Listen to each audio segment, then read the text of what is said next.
Cuando Jesús entró en Jerusalén montado en un burro, se identificó públicamente como el tan esperado rey mesiánico. Pero el rey que ahora viene a Jerusalén en la entrada triunfal, que es aclamado como el rey de los judíos, e incluso el epíteto rey de los judíos se coloca en su cruz, en su ejecución, es aquel que es el hijo de David y al mismo tiempo el Señor de David.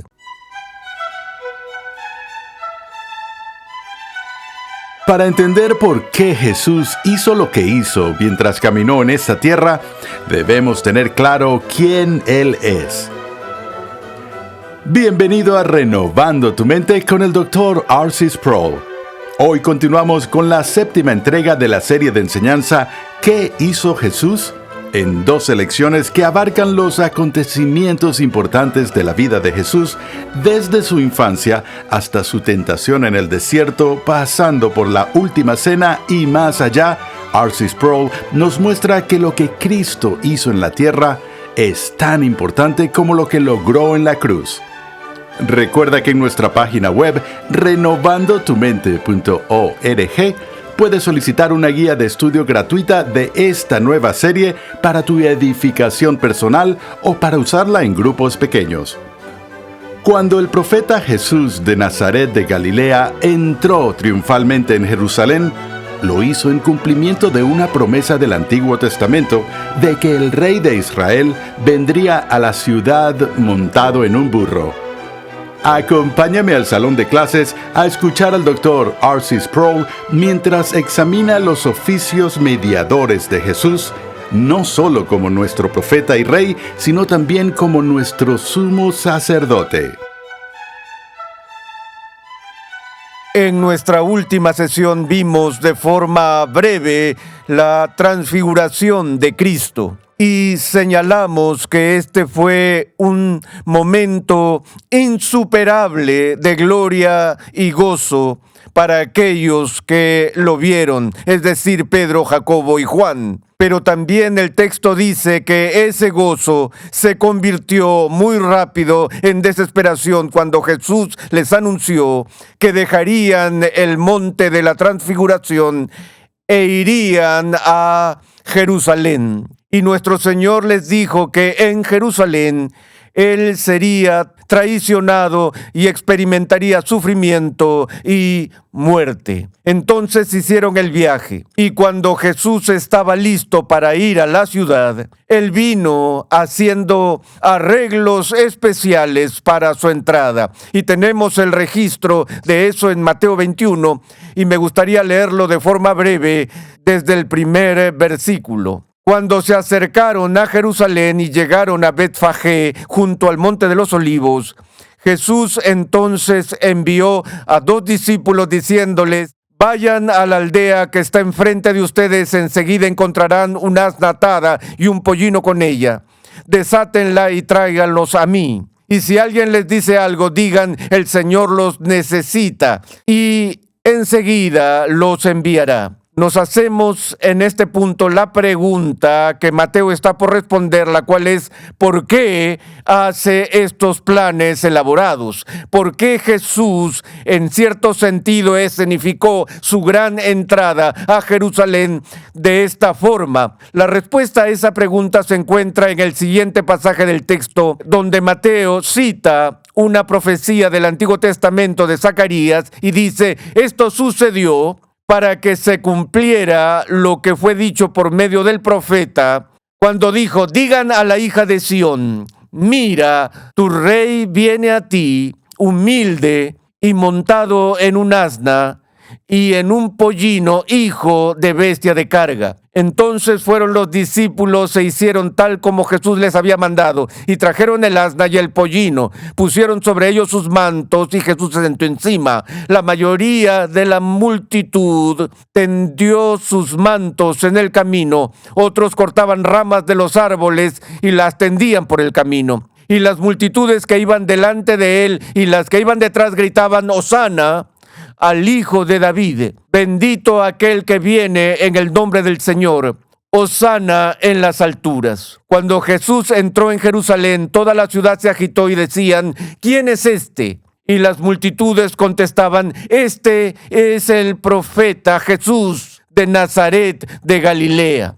Lo que quiero que veamos en este relato particular del Domingo de Ramos y de la entrada triunfal de Jesús es que dos oficios judíos distintos están presentes. En primer lugar, el oficio de un rey, y en segundo lugar, el oficio de un profeta. Cuando Jesús entra en la ciudad, entra con el aspecto de realeza, humilde sin duda, en humillación sin duda, pero cumpliendo conscientemente el anuncio del Antiguo Testamento a través de Zacarías de que el rey de los judíos vendría a Jerusalén montado en un asna.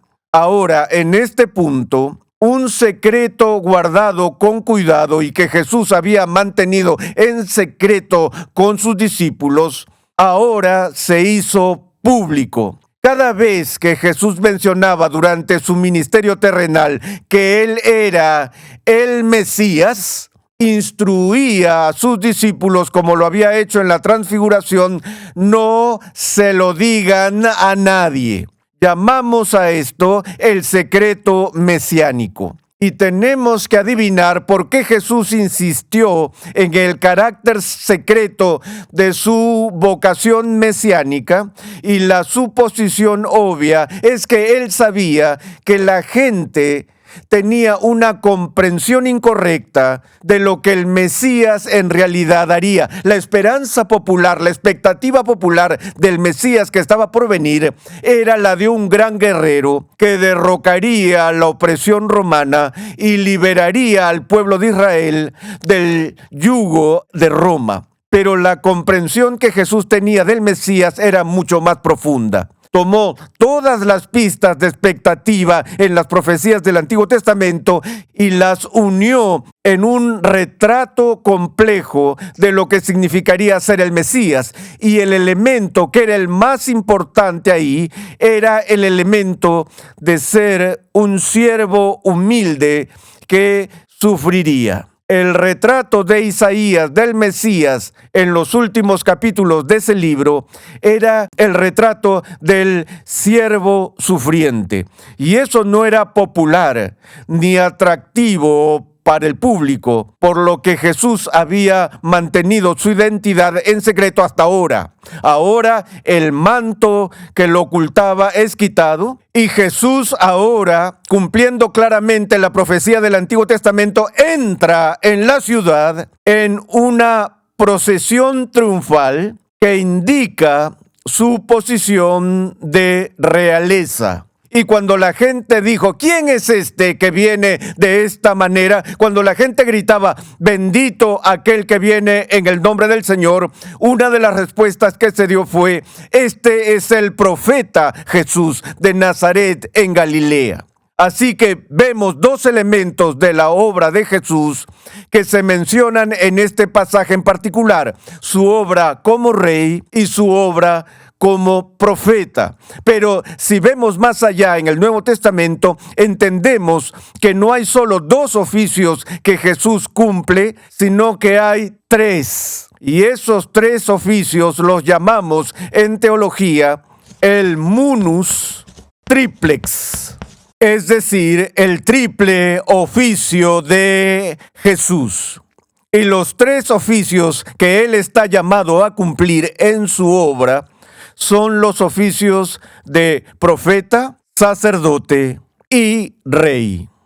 Los tres oficios se cumplen en su persona y en su obra. Y me gustaría tomarme unos momentos ahora para hacer la distinción entre estos tres oficios para que podamos entender lo que está sucediendo aquí en este momento particular de su vida, en la entrada triunfal. En primera instancia, los tres oficios, profeta, sacerdote y rey, son oficios desempeñados por algún tipo de mediador. Y estoy usando el término mediador con una M minúscula, no con una M mayúscula, porque la Biblia nos dice que en última instancia solo hay un mediador entre Dios y el hombre, y ese es Jesús.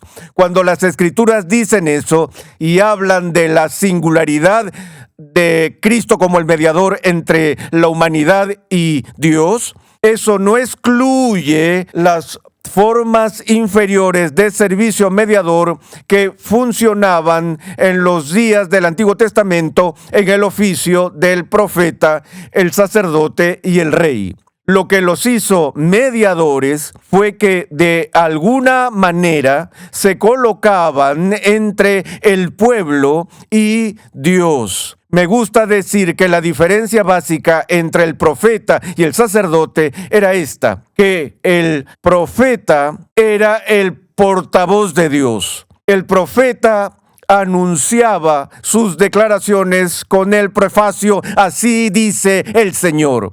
Los profetas fueron agentes de revelación. Dios puso su palabra en sus bocas y así ellos fueron los portavoces de Dios para el pueblo. Los sacerdotes, por otro lado, servían en un oficio regular y no en un oficio especial designado a través de un don como lo eran los profetas, y tenían la función de llevar a cabo los deberes normales de la organización religiosa de Israel. Y las dos funciones, más que cualquier otra que realizaban, eran en primer lugar ofrecer sacrificios y en segundo lugar ofrecer oraciones. Por eso el sacerdote era el mediador del pueblo ante Dios. Si observan cómo funciona la actividad en la liturgia católica romana, verán que hay un momento en que el sacerdote le da la espalda a la gente. ¿Y cuándo es eso? Cuando está ofreciendo el sacrificio.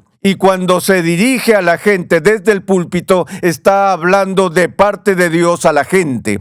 En la iglesia de hoy, sin embargo, los roles y los oficios del profeta y sacerdote se han combinado.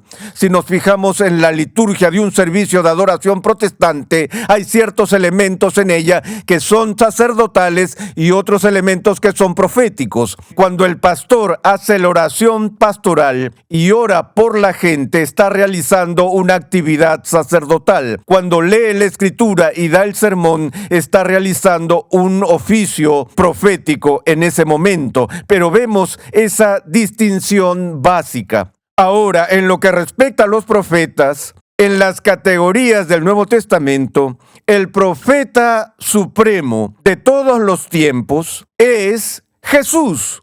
Jesús no solo habla la palabra de Dios, Él es la palabra de Dios. Él es la encarnación misma de la palabra de Dios y habla con la plena autoridad del Padre cuando habla. Él también hace profecías sobre el futuro, y ese fue también el caso de los profetas del Antiguo Testamento. Pero la asombrosa diferencia entre los profetas del Antiguo Testamento y el profeta del Nuevo Testamento, Jesús, tiene que ver con lo que yo llamo el sujeto y los elementos objetivos de la profecía. Los elementos subjetivos de la profecía se refieren a los profetas mismos como seres humanos. Ellos decían sus mensajes y tenían un contenido de predicción futura que era una descripción de aquel que habría de venir. El objeto de su profecía en última instancia era Jesús. Jesús, en su personalidad subjetiva, también fue un profeta, pero la diferencia entre Jesús y el resto de los profetas es que Jesús era tanto el sujeto como el objeto de la profecía. Es decir, la mayoría de las declaraciones proféticas que hizo fueron sobre sí mismo. Uno de los aspectos que a menudo se ignora en los estudios, por ejemplo, de las bienaventuranzas en el Evangelio de Mateo, cuando algunas personas quieren reducir el cristianismo a un conjunto de pautas morales y limitan a Jesús al papel de un maestro ético o moralista, es que no observan que gran parte de lo que Jesús dice en el Sermón del Monte y en las bienaventuranzas es sobre sí mismo. Cuando Él habla de aquellos que recibirán las bendiciones encuentran su expresión más plena en Él y en su reino. De modo que incluso allí en las bienaventuranzas Jesús está haciendo declaraciones sobre su propia obra personal en el reino de Dios. También vemos el sacerdocio y vemos que los sacerdotes también tenían una dimensión subjetiva y objetiva en su trabajo. Como personas que realizaban diversas tareas, tenían su propia participación subjetiva en ella, pero ¿cuál era el objeto de su trabajo? El objetivo principal de la tarea sacerdotal era ofrecer sacrificios en favor del pueblo.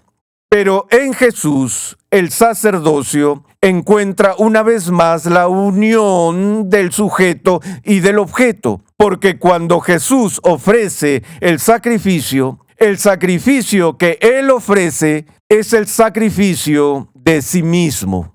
Y todos los sacrificios que habían sido ofrecidos por los sacerdotes en el Antiguo Testamento eran en realidad simbólicos y eran meras sombras del sacrificio completo y perfecto que estaba por venir y que se ofrecería de una vez por todas. No repetimos los sacrificios de animales en la iglesia cristiana de hoy porque todo lo que el sacrificio de animales señaló se cumplió en el sacrificio perfecto de Jesús. De nuevo, Jesús no solo fue la persona o el sujeto que ofreció el sacrificio perfecto, sino que Él fue el objeto de su propio sacrificio porque se estaba sacrificando a sí mismo. Es muy importante que entendamos la obra de Jesús en este sentido porque el libro de Hebreos entra en gran detalle para hablar de Cristo como nuestro gran sumo sacerdote. Hablaremos con más profundidad sobre eso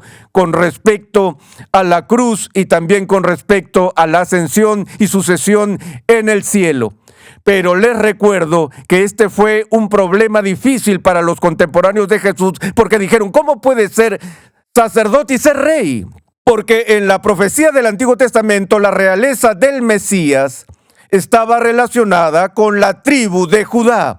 La promesa que Dios había hecho al pueblo de Israel de su futuro y perfecto rey, cuyo reino reinaría para siempre, era un rey que vendría de los lomos de David y que vendría de la tribu de Judá. Ya en las bendiciones de Jacob en el Antiguo Testamento, dijo que el cetro no se apartaría de Judá hasta que Silo viniera, por lo que el oficio de rey no fue dado a Simeón o Isaacar o Dan o Leví, sino más bien a la tribu de Judá. Y el Nuevo Testamento hace todo lo posible para demostrar que Jesús era de la tribu de Judá, para que él fuera calificado para ser rey. Pero también se le llama sacerdote.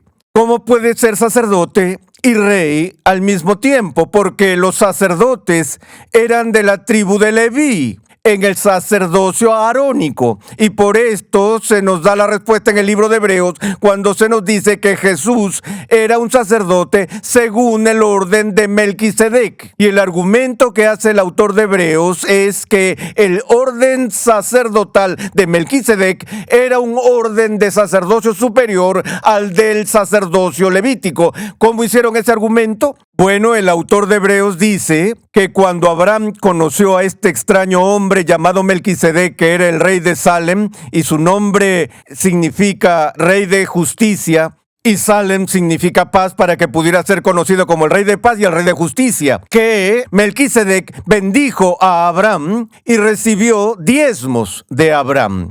En las categorías del Antiguo Testamento era el mayor quien bendecía al menor y el menor pagaba los diezmos al mayor. Y el autor de Hebreos dice, bueno, Leví ni siquiera había nacido todavía, y si Melquisedec es más grande que Abraham, y Leví es un descendiente de Abraham, haciendo a Abraham más grande que Leví, hagan los cálculos, sigan la lógica, asunto comprobado, Melquisedec es superior a Leví. Así que el oficio sacerdotal que Jesús cumple supera todo en el sacerdocio aarónico o levítico del Antiguo Testamento. Pero en esta ocasión, con la entrada triunfal, el énfasis está en el tercer oficio, que es el oficio de rey.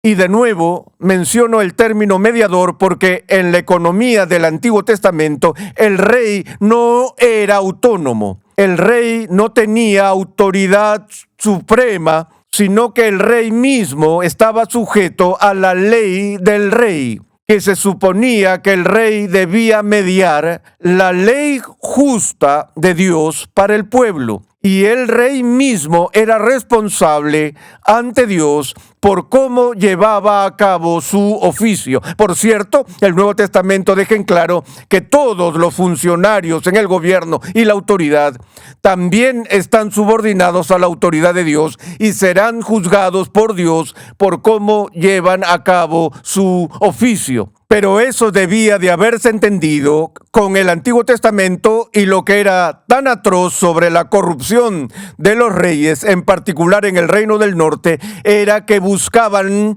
la autoridad suprema para sí mismos y desobedecían de forma flagrante la ley del rey. Pero el rey que ahora viene a Jerusalén en la entrada triunfal, que es aclamado como el rey de los judíos, e incluso el epíteto rey de los judíos se coloca en su cruz, en su ejecución, es aquel que es el hijo de David y al mismo tiempo el Señor de David. Y él es el que cumple todas las promesas del Antiguo Testamento del rey venidero que restauraría la simiente caída de David y que marcaría el inicio del reino de Dios mismo. Y a este rey Dios le daría toda autoridad en el cielo y en la tierra. Y la extensión de su reinado sería eterno. No habría sucesión dinástica después de él, donde él tuviera que nombrar a su hijo o a su nieto, o su hija o nieta, para asumir su trono. Su trono está establecido para todas las generaciones, ya que ahora él no solo es un rey, sino que es el rey, que es el rey de los reyes y el señor de los señores. De modo que aquí vemos en este momento, cuando Jesús entra en Jerusalén, este momento de crisis, la culminación de quién Él es y lo que hace como profeta, como el profeta supremo, como el sacerdote supremo que da el sacrificio supremo y perfecto, y el rey que cumple la profecía que Dios hizo en el Salmo 110. Dice el Señor a mi Señor, siéntate a mi diestra.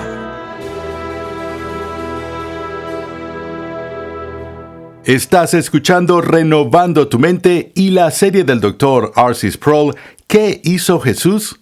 En esta serie estamos observando la vida de Jesús y examinando el significado de su ministerio terrenal. El estudio de la encarnación, tal como lo hicimos en esta lección, nos permite vislumbrar la asombrosa gracia que Dios mostró al proporcionarnos un Salvador. Te invitamos a visitar nuestra página web renovandotumente.org, donde podrás solicitar gratuitamente la guía de estudio de esta serie. Conexión Ligonier ya está disponible. Conexión Ligonier permite a cristianos en crecimiento estudiar en línea gracias a una amplia biblioteca de cursos interactivos en video impartidos por el fundador de Ministerios Ligonier, el Dr. R.C. Sproul, y otros destacados pastores, teólogos y expositores cristianos. Cada curso contiene herramientas de estudio para ayudarte a aplicar lo que estás aprendiendo, incluyendo pruebas opcionales, preguntas de discusión, así como también la facilidad de visualizar tu avance en cada paso. Tienes la flexibilidad de tomar todos los cursos que quieras, cuando y donde quieras y al ritmo que más te convenga. Para más información visita conexionligonier.com. En el Antiguo Testamento, el Cordero Pascual hacía la distinción entre el pueblo de Dios y los egipcios incrédulos. La Pascua también marcó la redención de Israel de la esclavitud de Egipto.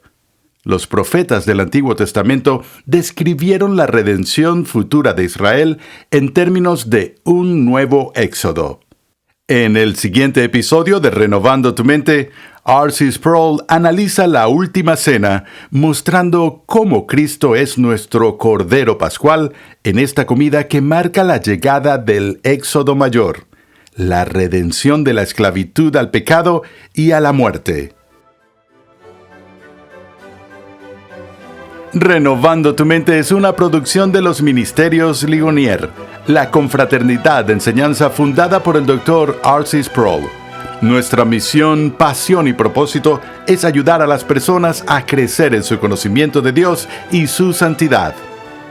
Nuestra programación es posible gracias al generoso apoyo en oración y financiero de cristianos alrededor del mundo. Para hacer tu donación, por favor visita nuestra página web renovandotumente.org. Te invitamos a escuchar nuestro siguiente episodio y a unirte a nuestra gran comunidad virtual en las redes sociales.